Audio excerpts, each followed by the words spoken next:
"Ada apa, Cik?" tanya Bu Maya penasaran karena tiba-tiba saja putrinya minta berhenti padahal mereka masih jauh dari butik langganan Bu Maya. Tapi Cika tak menjawab. Setelah mobil berhenti, Cika langsung keluar dan mengedarkan pandangannya untuk mencari sosok laki-laki yang tadi dilihatnya. Dia bahkan berlari masuk ke kafe untuk mencari sosok tersebut. Nihil. Cika tak menemukan orang yang dicarinya. Padahal tadi dengan jelas dia melihat laki-laki yang biasa muncul dalam mimpinya. Walaupun sejak Cika tinggal bersama Arif, lelaki itu mulai jarang muncul di mimpinya. Cika masih bisa mengingat dengan jelas wajah lelaki itu juga postur tubuhnya. "Kamu lagi cari siapa sih, Nak? Kenapa sampai lari-larian gitu?" tanya Bu Maya yang sudah menyusul Cika. Cika menatap sang ibu lalu memilih menggeleng. Tak mungkin dia membahas soal Raffi atau siapapun nama lelaki itu. Dia yakin pasti ibunya akan mengerai cerita lagi. "Enggak, Mah. Tadi Cika ngerasa lihat Nay di sini. Tapi kayaknya Cika salah orang," jawab Cika berbohong. "Oh, Nay, kalau kamu emang pengen ketemu sama Nay, nanti Mama antar ke rumahnya. Kebetulan waktu itu Mama sama Papa pernah mampir ke rumah Nay." Cika mengernyitkan kening menatap sang ibu. "Mama sama Papa ngapain ke sana?" "Kami nyari kamu waktu itu. Mama pikir Nay tahu keberadaan kamu.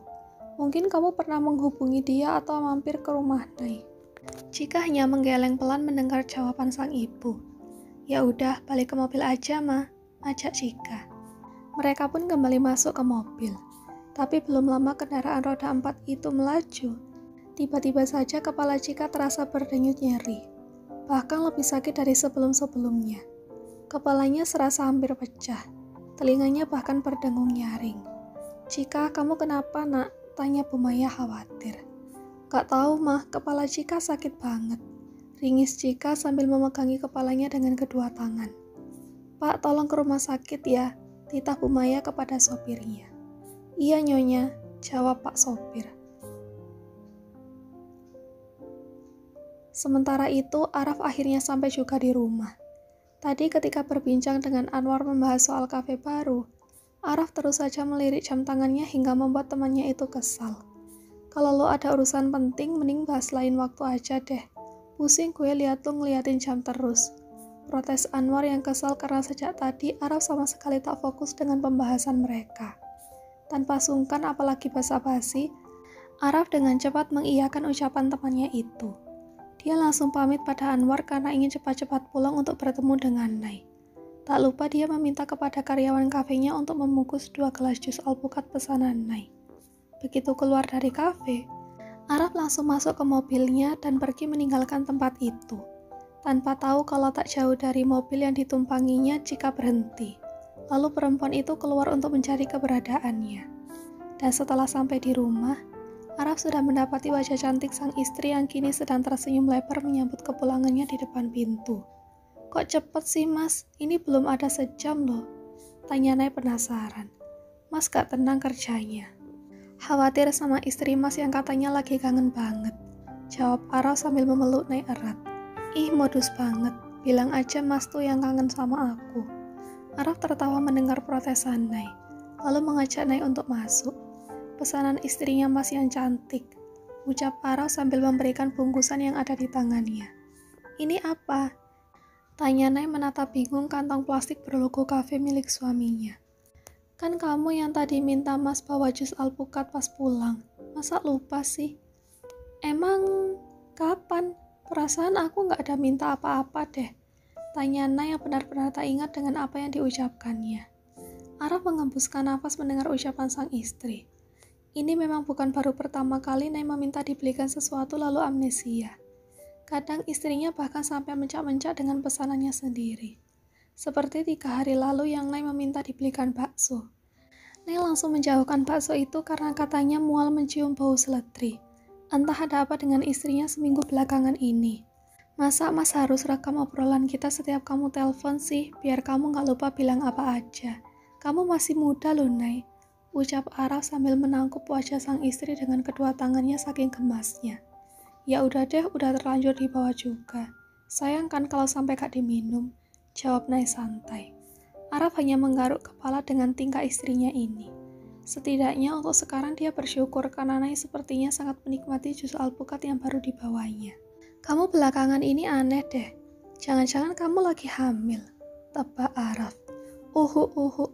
Nay yang sedang menikmati jusnya langsung terbatuk. Kok Mas Araf bisa tahu sih? Kan aku belum bilang. Apa jangan-jangan dia pernah jadi dukun? Makanya bisa tahu sesuatu tanpa dikasih tahu. Batin Nay bertanya-tanya selagi Araf menepuk-nepuk lembut punggungnya. Hati-hati dong minumnya, Mas gak bakalan minta kok, ucap Araf khawatir. Masa sih bilangnya aneh-aneh gitu? Protes Nay yang mendadak grogi. Ya kan Mas cuma nebak aja, siapa tahu kamu emang lagi hamil. Mas pengen cepat-cepat punya anak ya? Tanya Nay sambil menatap lurus mata sang suami. Araf tersenyum, lalu mengangguk pelan. Maunya sih gitu. Tapi kalau nggak dikasih cepat juga gak apa-apa. Jangan terlalu dijadiin pikiran ya, jawab Araf sambil mengusap rambut Nay. Di rumah sakit. Jika baik-baik aja, Ma, tanya Pak Harun yang baru tiba di rumah sakit. Dia langsung meninggalkan meeting dengan para manajer saat mendapat telepon dari sang istri yang mengatakan putri mereka sedang berada di rumah sakit. Bu Maya yang sedang duduk langsung bangkit dan memeluk suaminya itu sambil menangis.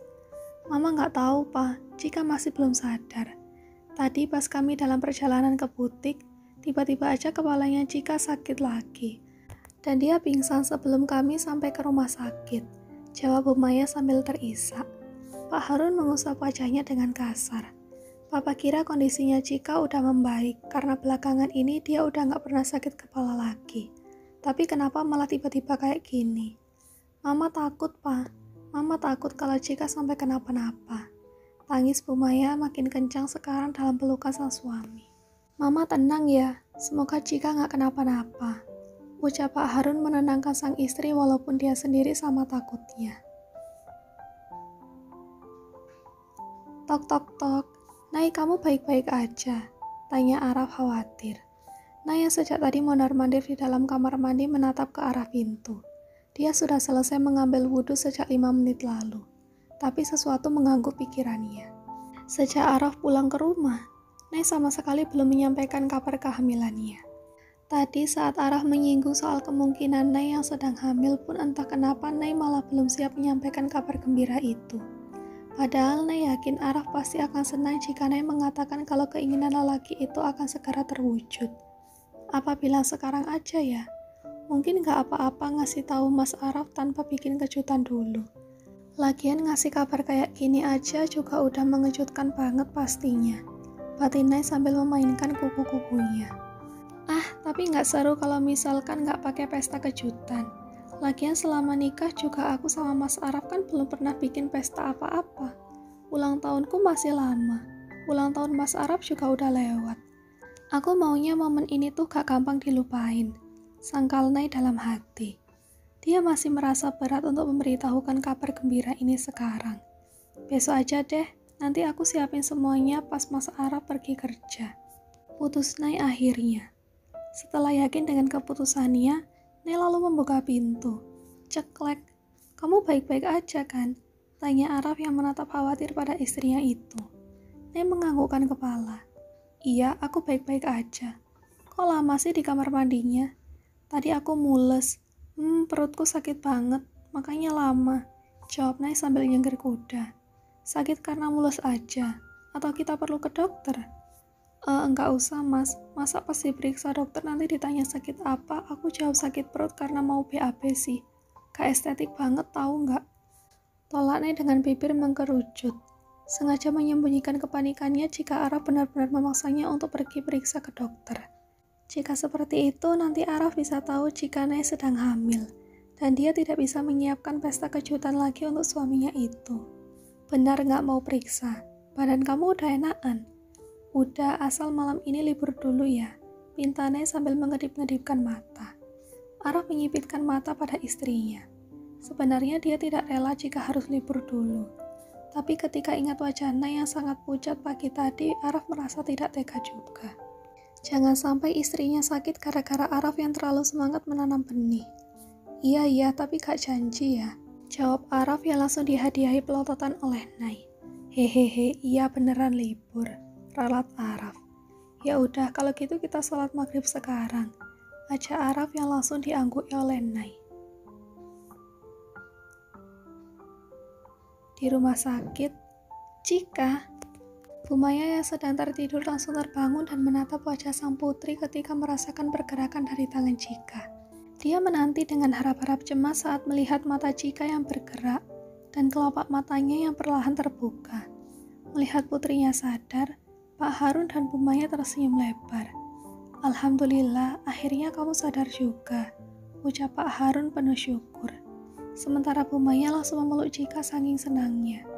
Pak Harun lalu buru-buru bergerak untuk memencet tombol untuk memanggil dokter. Tapi gerakan tangannya terhenti saat mendengar nama yang disebutkan Cika. Raffi. Bu Maya melepas pelukannya lalu menatap Cika bingung. Begitu juga Pak Harun. Raffi mana, Ma? Pa? Tanya Cika. Raffi siapa, Nak? Pak Harun balik bertanya. Antara bingung dan khawatir karena baru juga sadar, tapi yang dicari Cika malah nama mantan kekasihnya itu. Raffi Araf, Mah, pacar Cika. Di mana Raffi sekarang? Duar. Bu Maya dan Pak Harun sontak terdiam mendengar ucapan Cika. Bahkan kini wajah keduanya tampak pucat. Kak, kamu sudah ingat lagi, sayang? Tanya Bu Maya cemas. Cika sudah ingat semuanya, jawab Cika tegas.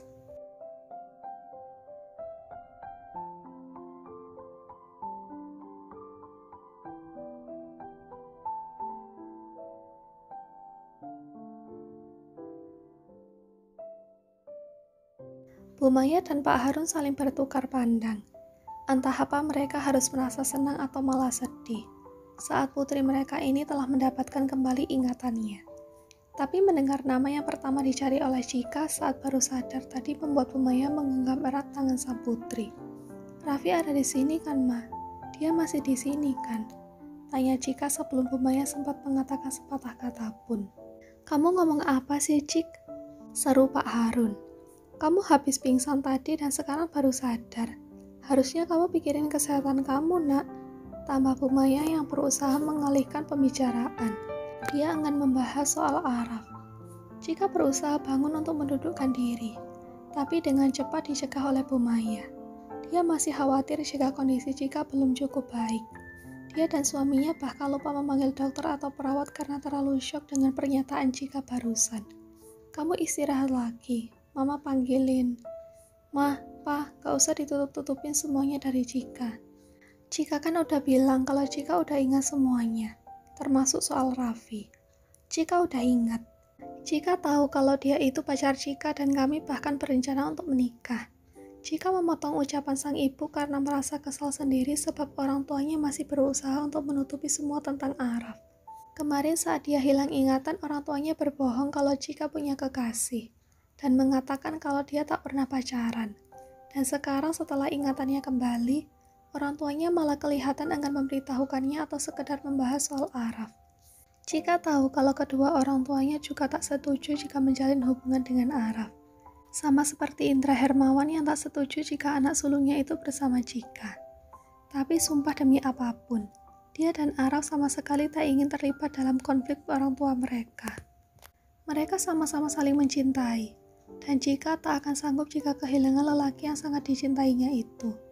Menikah? Bu Maya melotot tak percaya dengan apa yang diucapkan putrinya. Iya, Ma, aku dan Raffi sudah sepakat kalau kami akan segera menikah, jawab Cika. Apa kamu sudah gila mau menikah dengan anak si Indra bangsat itu? Tanya Pak Harun dengan suara rendah tapi dingin dan penuh penekanan. Tangannya terkepal kuat dan matanya menatap marah. Tapi dia bukan marah kepada Cika, melainkan marah kepada Indra yang bahkan entah di mana lelaki itu sedang berada. Dia juga tak peduli. Yang saat ini dia tahu bahwa dirinya tak akan pernah terima jika putri kesayangannya ini menikah dengan Araf dan jadi menantu Indra Hermawan. Kalau ingatan kamu memang sudah kembali, harusnya kamu tahu siapa Raffi itu. Dia itu anaknya Indra Hermawan, dan sebagai anaknya, sudah pasti kelakuan dia 11-12 sama si Indra. Jadi gak mungkin papa biarin kamu menikahi lelaki itu. Lanjut Pak Harun yang masih tak terima. Tapi Cika tetap bakal nikah sama Raffi, dengan atau tanpa restu kalian. Cika menatap tegas mata sang ayah. Kenapa sih kamu masih mikirin laki-laki itu, Cika? Harusnya kamu lupain Raffi. Buat apa kamu ingat-ingat lagi laki-laki yang udah bikin kamu celaka, nak? Apa kamu lupa kalau dia yang bikin kamu jadi begini? Apa kamu lupa kalau kamu hampir kehilangan nyawa kamu gara-gara dia? Kenapa bisa-bisanya kamu masih mikirin soal rencana pernikahan kamu sama dia? Jangankan mikir mau nikah sama kamu. Mungkin dia juga udah gak mikirin apa kamu masih hidup atau enggak. Bisa jadi juga laki-laki itu udah nikah sama perempuan lain. Nasihat Bu Maya panjang lebar. Berharap putrinya itu melupakan sang kekasih. Tapi bukannya merenungkan apa yang dikatakan oleh orang tuanya, Cika malah histeris. Enggak, Raffi gak mungkin hianatin aku. Teriak Cika tak terima dengan ucapan sang ibu. Cika, kamu pikir? Cika tahu dan yakin banget Raffi itu cinta mati sama aku, Ma. Pa, dia gak akan bisa hidup tanpa aku. Sama kayak apa yang aku rasain.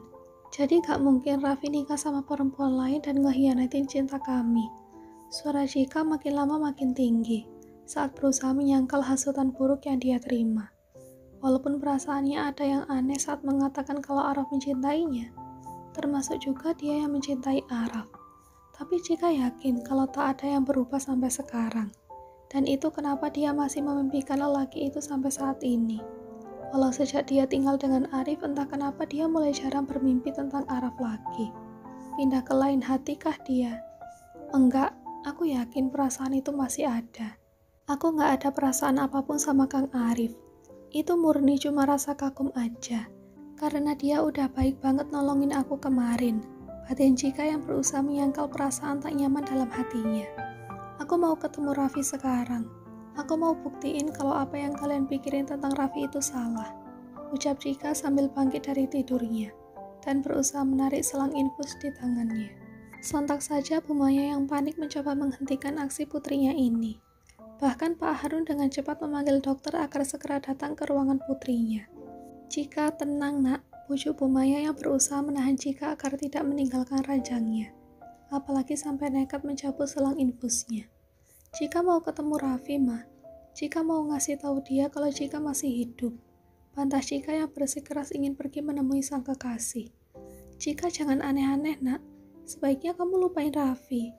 Mama sama Papa gak mau kalau kamu sampai kenapa-napa.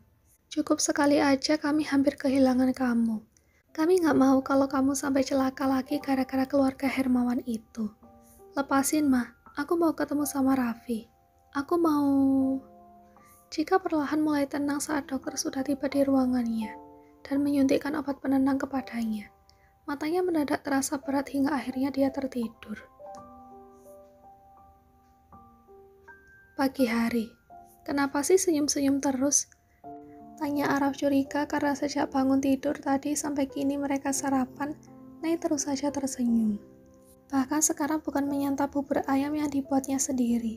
Nay malah sibuk memandangi wajah Araf sambil bertopang dagu dan tersenyum lebar. Gak apa-apa, lagi senang aja. Jawab Nay yang malah tersenyum semakin lebar. Senang kenapa? Senang karena punya suami ganteng kayak Mas Araf. Araf menaikkan sebelah alisnya. Biasanya istri kalau sedang bersikap manis dan muji-muji begini pasti karena ada maunya. Begitu yang dia dengar dari teman-temannya yang sudah menikah. Ada apa? Kamu mau jalan-jalan? Atau mau beli sesuatu? Enggak kok, Nay menggeleng dengan senyum yang tetap melekat di wajahnya. Terus kenapa jadi kayak mencurigakan gitu? Mencurigakan gimana? Saut Nay enteng. Atau jangan-jangan kamu mau kasih Mas jatah ya pagi ini? Karena semalam sempat nolak dengan alasan udah ngantuk.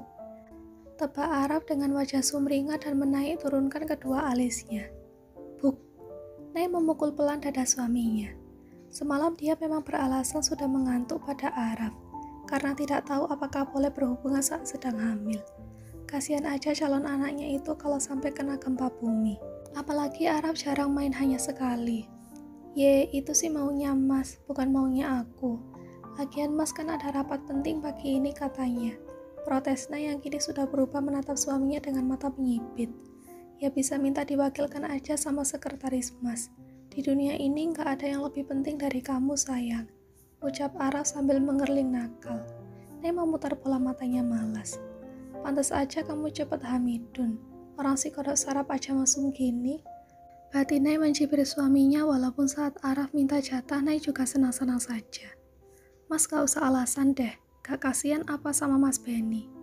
Pak Benny, koreksi Araf sambil melotot tak suka. Iya Pak Benny, ralat Nay. Jangan panggil cowok lain dengan sebutan Mas gak suka. Ih, cemburuan banget sih, goda Nay. Araf tak menyahut, hanya mencepikkan bibir. Mas gak kasihan apa sama Pak Benny kalau harus gantiin kerjaan Mas mulu. Nanti lama-lama Mas dipecat, karena bukannya kerja malah sibuk bajak sawah sampai sering telat datang ke kantor. Ucapnya memperingati. Hahaha, Araf tertawa terbahak-bahak. Salah kamu, siapa suruh nagih banget, dan bikin Mas malas ngantor. Kamu harusnya tanggung jawab, ucap Araf sebelum mendaratkan sebuah kecupan di bibir Nay. Nay melotot kepada suaminya itu. Tanggung jawab apa sih? Emangnya aku bikin Mas hamil apa sampai disuruh tanggung jawab? Protes Nay dengan bibir mencepik. Harusnya Mas tuh yang tanggung jawab karena bikin kamu hamil. Nay melotot mendengar tebakan Araf yang sangat tepat sasaran. Apa? Kamu hamil? Tanya Araf penuh harap. Hamil? Nay malah panik. Apa harus mengaku sekarang? Terus batal buat kejutan begitu. Kok bilang gitu? Emang aku kelihatan gendut kayak orang hamil ya? Tanya Nay sambil menowel-nowel perutnya sendiri. Sontak Araf langsung menggeleng. Gendut itu kata keramat bagi kaum Hawa. Enggak kok, kamu gak gendut. Seksi gini istri Mas kok, jawab Araf. Serius? Tanya Nay sambil menyipit curiga. Iya serius. Ya udah, Mas habisin sarapannya. Habis itu berangkat kerja. Kamu ngusir Mas? Ih, siapa yang ngusir sih? Gak lihat apa udah jam berapa? Araf melirik jam tangannya. Masih 2 jam lagi jadwal rapat dengan para manajer baru akan dimulai. Tapi sebelum itu memang Araf harus memeriksa dan menandatangani beberapa berkas yang kemarin dia tunda karena ingin bertemu Arman. Yang ternyata tak berjalan lancar karena Araf ingin buru-buru bertemu Nay. Buru-buru Araf menyelesaikan sarapannya lalu pamit kepada Nay. Tak lupa kecupan di kening diberikan kepada sang istri sebelum dia berangkat ke kantor. Untung aja Mas Araf gak tahu, gumam Nay sambil mengusap dadanya. Kalau gitu aku mau siap-siap dulu. Nay mengusap-ngusap kedua telapak tangannya sambil tersenyum saat berjalan masuk ke kamar. Ingin menjalankan rencana yang sudah dibuatnya kemarin. Di tempat lain, Yoga yang baru mengetahui kalau Nay kembali tinggal dengan Araf mengepalkan tangan. Padahal dia kira abangnya itu sudah bercerai dengan Nay. Tapi kenapa malah jadi seperti ini? Mereka balikan, Pi? Tanya Yoga memastikan. Iya, alhamdulillah Nay udah gak salah paham lagi soal masalah waktu itu. Mereka juga udah, kayaknya ada sebulan tinggal bareng lagi. Jawab Pi Nia sumringah. Sial, kenapa gak cerai aja sih? Gerutu Yoga pelan. Hah? Tadi kamu bilang apa? Tanya Pi Nia yang tidak terlalu mendengar ucapan Yoga. Enggak Pi, enggak ngomong apa-apa. Ngomong-ngomong kamu jadi kuliah di mana? Tanya Pi Nia yang sudah berganti topik. Mau ambil di ITB, Pi. Sama kayak Nay. Nay juga mau kuliah di sana ya? Tanya Yoga pura-pura tidak tahu. Bibi dengar sih katanya gitu. Oh, kebetulan banget. Loh, kamu rapi banget dan bawa tas mau kemana kah? Tanya Pi Nia yang bingung saat melihat Yoga keluar kamar dengan penampilan rapi seperti akan pergi. Mau ke Semarang, Pi? Lagi? Iya, Pi. Bukannya kamu baru dari sana? Di sini juga baru 3 hari. Mama nelponin mulu, katanya masih kangen. Jawab Yoga bohong. Padahal tujuannya pulang ke Semarang adalah untuk bertemu dengan sang ayah dan menagih janji untuk menemukan Jika. Kemarin-kemarin Yoga sempat mengabaikan soal Jika karena Araf sendiri yang berulah. Sehingga Nay pergi meninggalkan abangnya itu. Dan ditambah Indra juga mengatakan kepada Nay kalau Araf bakal bertunangan dengan Jika. Serta bumbu-bumbu yang Araf taburkan kepada Nay agar mantannya itu tak mau kembali kepada Araf. Yoga sempat berpikir kalau Nay dan Araf akan bercerai. Mengingat sang abang selalu tinggal di Semarang dan sibuk mengurus perusahaan keluarga mereka. Tapi sialnya yang didengar Yoga malah sebaliknya. Dia kira kepergian Araf kemarin dari Semarang karena benar-benar untuk urusan bisnis. Araf memang punya bisnis sendiri dan dengan alasan itu dia minta pindah mengurus perusahaan cabang saja. Dan ternyata Araf tak hanya mengurus perusahaan cabang atau bisnisnya milik sendiri, tapi juga mengurusi hubungannya dengan Nay. Sepertinya dia memang harus menghadirkan Chika langsung ke hadapan Araf untuk menguji seberapa serius Araf pada Nay. Dan untuk itu dia ingin Indra mencari Chika dan menemukannya segera. Hahaha, ada-ada aja Mbak Dewi tuh. Harusnya kalau masih kangen mending kamu jangan dikasih pergi dulu kemarin. Kasihan kamu jadi harus bolak-balik gini, ucap Nia sambil mengusuk rambut Yoga. Ya udah kalau gitu Yoga pamit berangkat ya Pi. Pamit Yoga sambil mengulurkan tangannya untuk mencium tangan Nia. Iya, kamu hati-hati ya. Titip salam buat papa sama mamamu. Iya Pi. Yoga lalu meninggalkan rumah Nia dengan motornya menuju stasiun. Dan sampai di stasiun, dia memilih untuk duduk di salah satu bangku. Karena yang akan membawanya ke Semarang baru akan datang setengah jam lagi. Yoga memilih memainkan ponselnya. Sampai tiba-tiba ada sebuah tangan yang menepuk bahunya. Yoga, sapa orang itu. Yoga menoleh ke samping dan seketika matanya langsung membola tak percaya. Orang yang selama ini dicarinya kini berdiri di hadapannya. Kamu benar Yoga kan? Tanya orang itu sambil tersenyum lebar.